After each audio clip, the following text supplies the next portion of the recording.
Dr. Rick Wallace here, dropping in on you. Hope that you guys have had a good week as the week winds down and draws near to an end. I hope that you were able to get some things done that were important to you. I hope that you were able to follow through on some things that would produce your desired future results. It's not simply about desire, it's about commitment and work. So just keep that in mind. I'm not going to be long here today. I'm on my way to work out. And just sitting up and I'm thinking today is Trayvon Martin's birthday. I think he would be, 26, 27 years old if he were still alive. And as I contemplated that, the inevitable question, what has changed,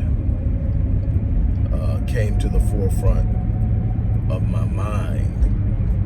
And the answer is that nothing has changed. The first thing that is immediate in the process of trying to sort this out is the fact that while we love to blame Republicans, while we have had a feasting field day as a people, blaming Trump for every possible thing that's wrong and, pointing out all of his faults and fallibilities, almost all of the names that you would name, with the exception of George Floyd and a few others that have been recent, Breonna Taylor, a great deal of the names that put this movement on the map. Matter of fact, the whole Black Lives Matter movement, before it became an organization and an actual detriment, when it was a movement first, all of that happened under a Democrat administration. That happened under the Obama administration. While Oscar Grant, which is the thing that totally seared my soul, was the video. That was the first time I ever watched a video of a cop killing a person, was the Oscar Grant video. And I haven't been the same since. I don't even watch him anymore. I got to the point where I decided I'm not watching it anymore. So I have to get secondhand information to make up my mind about how I'm going to approach situations like this when they fall on my desk, because I refuse to watch them. But the Oscar Grant thing happened literally several weeks before Obama took office. He was the president-elect at the time. George Bush was still the president, but the case was investigated and prosecuted under the Obama administration, and I think the officer ended up with something less than a year for shooting a handcuffed kid in the back. Okay, and so we move into Mike Brown, John Crawford, Tamir Rice, Eric Garner, Philandro Castile, and so many others that died unnecessarily deaths at the hand of law enforcement, or some white male individual in a position of power, however that power may have been assumed. With Trayvon Martin, it was George Zimmerman being a neighborhood watch guy, armed even though they weren't supposed to be armed, completely ignoring the instructions of the 911 caller to stand down, and getting into an altercation with a kid he eventually killed. What's different now? Absolutely nothing. We had 8 years of Obama, nothing happened. 4 years of Trump, nothing's happened. I have said this again on numerous occasions, and I would say it again. It's going to be our responsibility to establish the true value of Black life. Saying that something is valuable isn't the same as establishing the value, and we have to get an understanding of that. We also have to be aware that in the process of establishing value, that there may even be a need for it, or a need for the ultimate sacrifice. You have to send a message that my life is valuable enough that if you take it, someone will take yours. You have to send a message that you cannot consistently come into the black community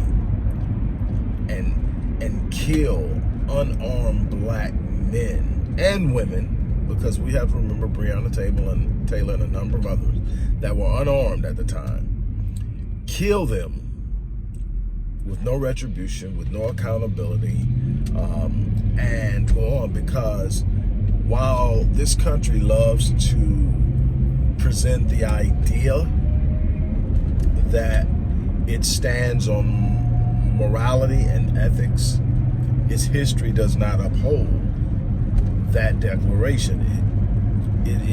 We live in a country who has a poor moral compass, going back for slavery, going back to putting smallpox in the blankets of Native Americans, and when that didn't kill off enough of them, killing off their food supply and their clothing supply by killing almost all the buffalo. There's no moral compass in that. There's no ethical standard established in that.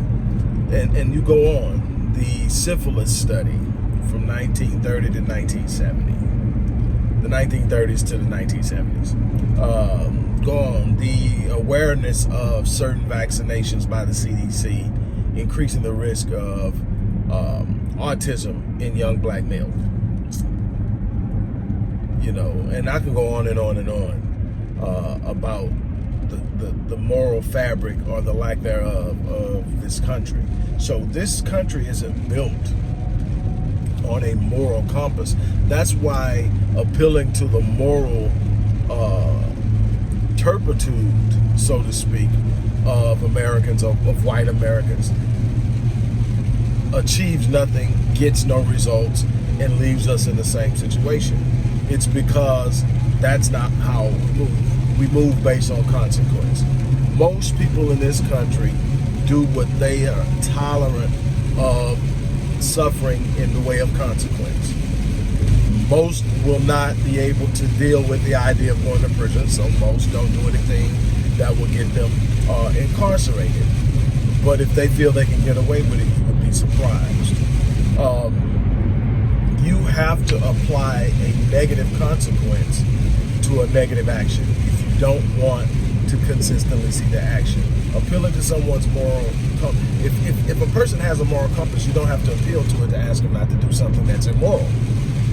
The fact that they are doing it says that they don't have a moral compass, and appealing to it accomplishes nothing. We are in a situation now where we are going to be responsible for how we live, at what level we live, what type of quality of life we live, how much freedom and power we possess. That's not going to be because it's given to us. It's not because it's going to be written into policy by those in the positions of power because it doesn't benefit them. It's going to be by us sitting up and through our actions taking hold of it. It's that simple. There are processes, group economics, self-education, properly socializing our next generation to be more aware of the mechanisms and machinations that are aimed at them, teaching them how to stand in their own, to be proud of who they are, and to move forward. That's so important. How we educate our youth is going to have a massive impact on what we look like 50 years from now. We've got to heal from the trauma. We've got to admit that there's generational trauma still running and coursing through the veins of most of us. And we've got to be willing to sit down and deal with that.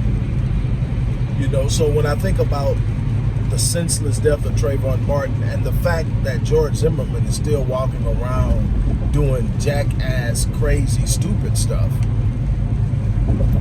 and we can be so intolerant with one another, but somebody like that shortens the life of a young brother still walking around. Nobody's being held accountable. that does not speak well to the declaration that Black Lives Matter. The way that you show people Black Lives Matter is that you put such a high price on taking it that they understand that it isn't worth it. You establish your value by what you're willing to accept. On that note, look, I'm gonna get off of here. Weather's bad. I'm getting close to the gym anyway, but I just had to stop in and drop that off. A happy heavenly birthday to Trayvon Martin. Young brother, rest in power. But we've got work to do, my people. On that note, I'm out of here. You guys have a blessed day.